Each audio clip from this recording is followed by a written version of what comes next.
બનાસકાંઠા જિલ્લાના Deesa sport club ખાતે આજે ક્રિકેટ સાથે સમાજ સંગઠનનો અનોખો સંગમ જોવા મળ્યો હતો। સમસ્ત પાટીદાર યુવા સંગઠન દ્વારા PPL2 એટલે કે પાટીદાર પ્રીમિયર લીગનું ભવ્ય આયોજન કરવામાં આવ્યું હતું। રમેશ પાટીદાર જીતશે પાટીદારના સ્લોગન સાથે આયોજિત આ ક્રિકેટ ટુર્નામેન્ટનો મુખ્ય હેતુ યુવાઓમાં સમાજ સંગઠન અને સમરસતાનો ભાવ ઉભો કરવાનો છે। બનાસકાંઠાના ડીસા સ્પોર્ટ ક્લબ ખાતે समस्त पाटीदार युवा संगठन द्वारा पाटीदार प्रीमियम लीग 2 નું આયોજન કરાયું હતું। આ એક દિવસીય ક્રિકેટ ટુર્નામેન્ટમાં કુલ 8 ટીમો ઉતારવામાં આવી છે।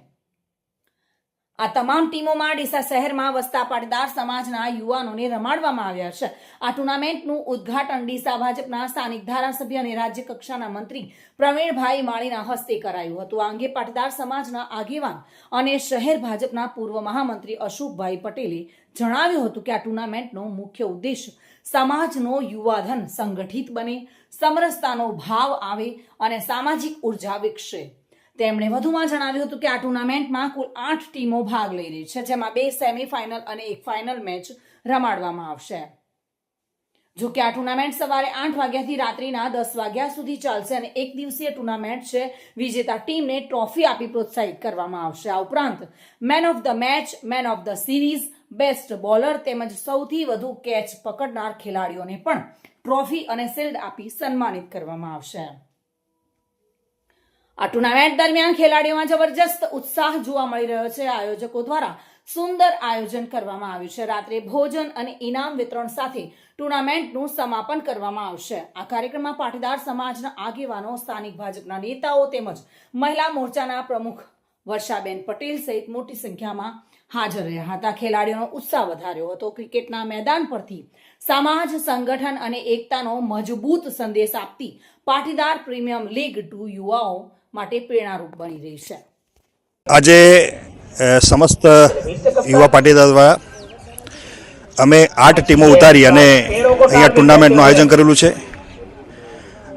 8 ટીમો ડીસા શહેરમાં વસતા જે પાટીદાર મિત્રો છે એમને અમે ટીમમાં ઉતાર્યા છે। આ ટુર્નામેન્ટ રમાડવા પાછળનું હેતુ એવું છે કે યુવા ધન જે સમાજનો યુવાધન છે સંગઠિત બને અને સમરસતાનો ભાવ આવે અને એક સામાજિક શક્તિ નવી ઉર્જા મળે તે રીતે આ ટુર્નામેન્ટ રમાડીએ છીએ। આ ટુર્નામેન્ટમાં જે ટીમો છે એમાં 8 ટીમો છે, એમાંથી અમે 2 સેમીફાઇનલ અને 1 ફાઇનલ રમાડવાના છીએ। અમારો કાર્યક્રમ સવારે આપણા માનનીય ધારાસભ્ય અને ગુજરાત સરકારના મંત્રી શ્રી પ્રવીણભાઈના હાથે એમનું ઉદ્ઘાટન હતું અને સવારે 8 વાગ્યાથી રાત્રે 10 વાગ્યા સુધી આ ટુર્નામેન્ટ એક દિવસની ટુર્નામેન્ટ છે અને આ ટુર્નામેન્ટમાં જે ટ્રોફી જીતશે ટીમ એને ટ્રોફી આપી અને એમને પ્રોત્સાહિત કરવાના છે। બાકીના man of the match, man of the series, best bowler અને જેને કેચીસ વધારે પકડ્યા છે એમને પણ ટ્રોફી અને શિલ્ડ આપી અને અમે એનો પ્રોત્સાહિત ઇનામ આપવાના છે। આ મેચમાં ખેલાડીઓને તમે જોઈ રહ્યા છો એ પ્રમાણે ખૂબ ઉત્સાહ છે।